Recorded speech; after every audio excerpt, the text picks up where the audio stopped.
Bonsoir Patrick Artus. Bonsoir. Vous êtes directeur des études économiques chez Natixis, membre du Cercle des économistes, qui vient de faire paraître un essai droite contre gauche qui évoque les grands enjeux économiques de la campagne électorale. Et vous avez rédigé le chapitre consacré à la compétitivité. Ça tombe bien, puisque nous avons eu ce matin un indicateur clé pour juger de la compétitivité française, le résultat du commerce extérieur pour l'ensemble de l'année 2011. Il est terrible. C'est un déficit record de presque 70 milliards d'euros. Tout ça malgré les ventes records pour Airbus et tout ce pétrole qu'on n'importe pas grâce au parc nucléaire. Votre diagnostic ? Je crois que ça devient un diagnostic partagé que la France a un problème de capacité à produire. On peut appeler ça un problème d'offre, mais je crois que capacité à produire, c'est plus clair. C'est assez intéressant dans les déclarations de François Hollande récemment de voir qu'il partage ce point de vue. C'est-à-dire qu'il dit le problème, c'est qu'on n'est pas capable de produire suffisamment en France. On n'est plus capable de satisfaire notre propre demande intérieure, notre propre consommation.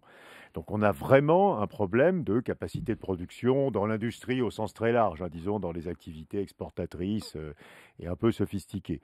Et donc voilà, la question qu'il faut se poser pour la campagne présidentielle, si on est d'accord sur ce diagnostic, que notre problème est un problème de capacité à produire qui s'est affaibli au cours des années, et le problème de la présidentielle, c'est de savoir quelles sont les bonnes politiques pour répondre à ce problème. Ben justement, en gros, il y a une alternative.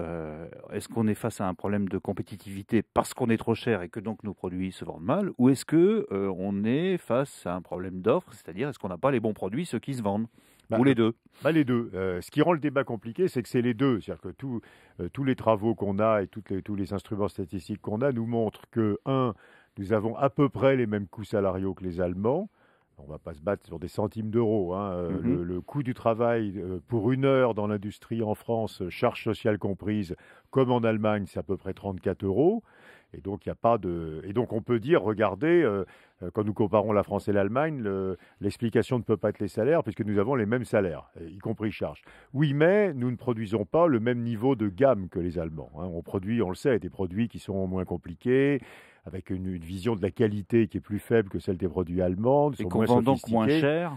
Et avec lesquels on peut faire moins de marge. Voilà. Et donc, on vend moins cher. Et donc, le problème, c'est ce couple-là. C'est le couple salaire-niveau de gamme qui englobe tout ce qu'on peut dire sur la qualité perçue d'un produit. Alors, on va venir aux questions de qualité de l'offre, mais il y a quand même là un lièvre que vous soulevez, c'est que l'idée qu'il faudrait transférer une partie des charges sociales sur la consommation pour alléger les coûts du travail n'est pas forcément la plus pertinente. Pourtant, on parle bien de la TVA sociale en ce moment. Oui, mais si on a une vision longue, c'est-à-dire si on se dit où est-ce qu'on veut être dans 10 ans, dans 10 ans, on a envie de produire des produits compliqués, sophistiqués, de bonne qualité, ou qui soient suffisamment différents des produits des pays émergents pour qu'on n'ait pas à les vendre au prix des produits émergents. Et donc, comme les Allemands, on va être capable de maintenir des salaires élevés. C'est ça l'objectif à 10 ans. Ce n'est pas de baisser les salaires, c'est de les faire monter en montant en gamme.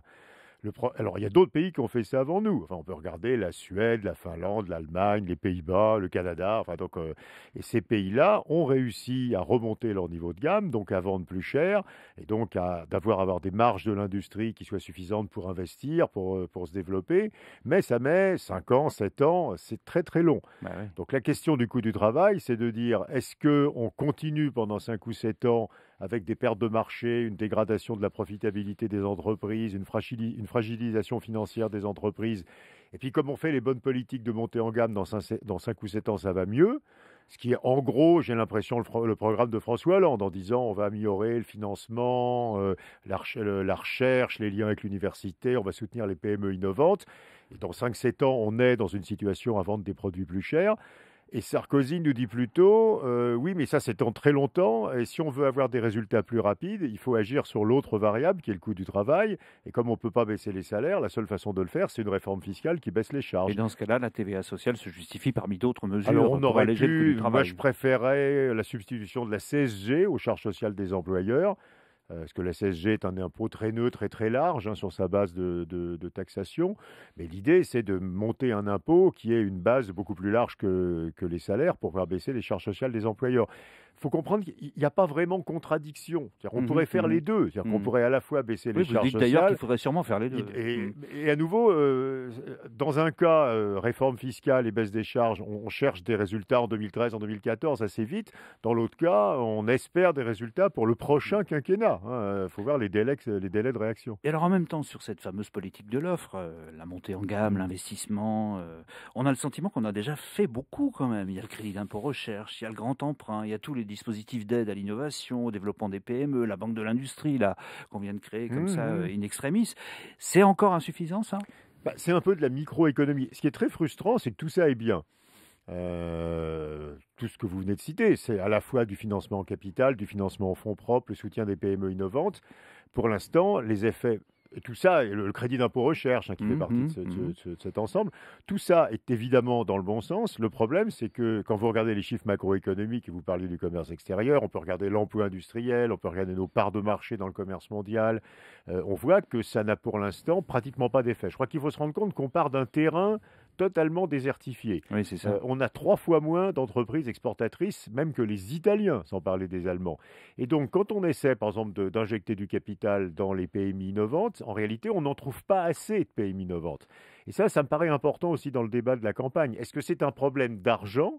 C'est-à-dire, si on mettait plus d'argent public, plus d'argent des banques dans les PME, on aurait des résultats rapidement. Ou est-ce que c'est un problème de terreau, en fait, et de tissu, qu'il n'y a plus assez d'entreprises avec les bons projets, et que c'est plus un problème d'argent. Et moi, j'ai peur que ça soit plus un problème d'argent. Ce qu'on entend entre les lignes dans ce que vous dites, c'est qu'il est peut-être tard, quoi.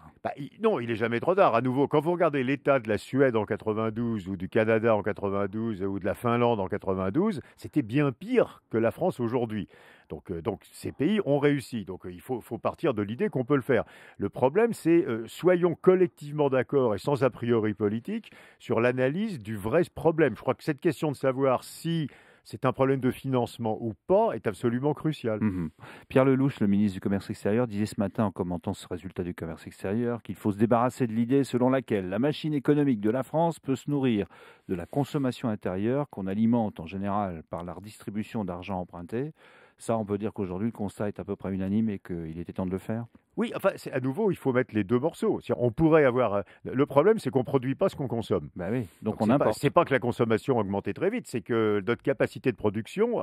Si vous regardez depuis la création de l'euro, dans l'industrie, la capacité de production a augmenté d'à peu près 15% de moins que la consommation. Donc, ce n'est pas tellement qu'on consomme énormément, c'est qu'on n'est pas capable de produire. Et ça a deux conséquences dramatiques. C'est que, comme vous le disiez, on importe ce qu'on ne produit pas. Et deuxièmement, que comme la consommation de ce fait augmente plus vite que les revenus, on s'endette pour consommer. Et on est au bout de ce modèle. Ceci est tout à fait juste. Mais la responsabilité, c'est qu'on n'a pas eu effectivement des politiques balancées. On a fait du soutien de la demande, on a baissé les taux de TVA, on a fait dans le domaine du logement, dont aussi a parlé Nicolas Sarkozy, c'est la même chose. Quand on soutient la demande et pas l'offre, on fait juste monter les prix. On a fait des primes pour acheter des voitures. Et donc, on soutient la demande et on se pose que maintenant la question de savoir si on a l'offre en face de cette demande. Ouais, donc un peu de constance, au moins, une fois que le constat sera unanime, et ça a l'air d'être au moins le cas, c'est une raison d'espérer ça. Le constat est unanime sur ce qu'on vient de dire, sur l'équilibrage demande-offre. À nouveau, il n'est pas unanime sur le remède le plus efficace. Et moi, à nouveau, je pense qu'il va falloir travailler de façon scientifique, sérieuse et non partisane pour savoir quelle est la responsabilité du coût du travail, quelle est la responsabilité des financements des entreprises, quelle est la responsabilité des mauvais liens entre les PME et le monde de la recherche. Et il faudra faire ça sans a priori idéologique et en essayant de regarder les chiffres pour voir ce qui se passe vraiment. Et sans plus tarder, merci beaucoup Patrick Artus pour votre contribution au débat sur la compétitivité de l'économie française aujourd'hui. Merci.